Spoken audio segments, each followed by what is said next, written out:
Good evening everyone. F for Finology के एक और एपिसोड में आपका स्वागत है। काफ़ी सारे नए इन्वेस्टर म्यूचुअल फंड इंडस्ट्री में ऐड हुए हैं, लेकिन म्यूचुअल फंड इंडस्ट्री में काफ़ी तरह के म्यूचुअल फंड्स होने से नए इन्वेस्टर को काफ़ी कन्फ्यूजन होता है। तो इसीलिए आई थॉट कि इस कन्फ्यूजन को सॉल्व किया जाए और इसके ऊपर एक वीडियो बना जाए। तो चलिए शुरू करते हैं। तो सबसे पहले बेसिक टर्म्स को समझ लेते हैं कि दो ही तरह के म्यूचुअल फंड आते हैं। First equity mutual fund, second is debt mutual fund. दोनों में फर्क क्या है? फर्क बहुत सिंपल है। Equity mutual fund equity shares में इन्वेस्टमेंट करते हैं, जहां पे हमेशा इन्वेस्टर को इन्वेस्टमेंट के लिए 2 इयर्स या उससे ज़्यादा का इन्वेस्टमेंट होराइजन रखना चाहिए। और डेट फंड में इन्वेस्टमेंट जो होता है वो गवर्नमेंट सिक्योरिटीज़ या बॉन्ड्स या कॉरपोरेट एफडीज उस तरह के इंस्ट्रूमेंट में इन्वेस्टमेंट होता है, जहां पे रिस्क बहुत कम होता है, लेकिन रिटर्न जो होता है वो अराउंड 4 से 6% के आसपास यहाँ पे रिटर्न जनरेट होता है। तो we make it very simple कि किसी भी इन्वेस्टर का टाइम होराइजन अगर 2 साल से कम है तो उनको डेट म्यूचुअल फंड में इन्वेस्टमेंट करना चाहिए, और सिर्फ 2 साल से ज़्यादा का टाइम होराइजन हो किसी इन्वेस्टर का तो ही इक्विटी म्यूचुअल फंड में इन्वेस्टमेंट करना चाहिए। बिकॉज मार्केट कभी भी कितना अच्छा लगता हो, लेकिन वो शॉर्ट टर्म में वॉलेटाइल होता है। तो इसी वजह से किसी इन्वेस्टर का होराइजन 6 महीने, 1 साल, 1.5 साल इतना कम हो तो ऐसे केस में वहाँ पे लॉस होने के चांसेस हो सकते हैं। तो इसीलिए किसी भी इक्विटी म्यूचुअल फंड में इन्वेस्टमेंट होराइजन मिनिमम 2 साल से ज़्यादा का होना चाहिए। तो अभी शुरुआत करते हैं कि इक्विटी म्यूचुअल फंड में कौन सी कैटेगरी आती है। तो सबसे पहली कैटेगरी है large cap mutual fund. Large cap mutual fund में सेबी की क्लासिफिकेशन के हिसाब से जो कंपनी का मार्केट कैप 1 से लेके 100 के रैंकिंग में आता है, मतलब इंडिया की टॉप 100 कंपनी में जो आती है वही कंपनी में लार्ज कैप में इन्वेस्टमेंट होता है। मतलब सिंपल टर्म्स में L&T, TCS, Reliance, HDFC bank, Kotak, Asian Paint, उस तरह की जो ब्लू चिप कंपनीज होती हैं उसमें लार्ज कैप स्टॉक्स में इन्वॉल्वमेंट होता है, और लार्ज कैप में इसी तरह के स्टॉक्स में इन्वेस्टमेंट किया जाता है। जिसकी रिस्क प्रोफाइल कम है वो लार्ज कैप्स म्यूचुअल फंड में इन्वेस्टमेंट कर सकते हैं, लेकिन वहां पे रिटर्न मोरलेस 10 to 12% आते हैं। सेकेंड कैटेगरी आती है मिड कैप फंड। जो कंपनी की मार्केट कैप वैल्यूएशन रैंकिंग में 101 से लेके 250 नंबर की रैंकिंग आती है उनको मिड कैप कंपनीज कहा जाता है, और मिड कैप म्यूचुअल फंड में इस तरह की कंपनीज में इन्वेस्टमेंट किया जाता है जो बेसिकली हाई ग्रोथ कंपनीज मानी जाती है। लार्ज कैप के कंपैरिजन में मिड कैप म्यूचुअल फंड में रिस्क थोड़ा ज़्यादा होता है, लेकिन वहाँ पे रिटर्न जो होता है वो अराउंड 12 to 15% के आसपास जनरेट होता है। थर्ड कैटेगरी आती है small cap fund. The name itself suggest के जो स्मॉलर कंपनीज होती है, मतलब कि 251 से लेके आगे जितनी भी कंपनीज आती है, बेसिकली जिनका मार्केट कैप 5,000 करोड़ या 1,000 करोड़ के आसपास होता है, उस तरह के कैटेगरी को स्मॉल कैप कंपनीज कहा जाता है। स्मॉल कैप कंपनीज में इनहेरिटेंट रिस्क ज़्यादा होता है, तो इसीलिए वहाँ पे इन्वेस्टमेंट करने के लिए कम से कम 7 से 10 साल का टाइम होराइजन रखना चाहिए, और वहाँ पे रिटर्न भी मॉडरेटली 15 to 18% होते हैं। लेकिन इस तरह के फंड में वॉलेटिलिटी बहुत ज़्यादा होती है। अभी कोई इन्वेस्टर सोचेगा कि large cap, mid cap, small cap में किस तरह से सिलेक्शन करना चाहिए, तो उन लोगों के लिए सबसे बेस्ट ऑप्शन रहता है फ्लेक्सी कैप या मल्टी कैप फंड।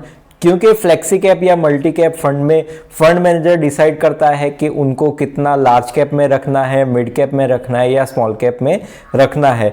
तो अगर कोई इन्वेस्टर ज़्यादा कंफ्यूज है और उसको सोल्यूशन चाहिए तो फ्लेक्सी कैप या मल्टी कैप बेटर ऑप्शन है, क्योंकि फंड मैनेजर ही एलोकेट करेगा मिड कैप, लार्ज कैप और स्मॉल कैप में। तो वहाँ पे रिस्क डिवाइड हो जाता है और लॉन्ग टर्म में अच्छी वेल्थ क्रिएट हो सकती है। इसीलिए इंडिया में सबसे ज़्यादा पॉपुलर जो ऑप्शन है वो मल्टी कैप या फ्लेक्सी कैप ऑप्शन है।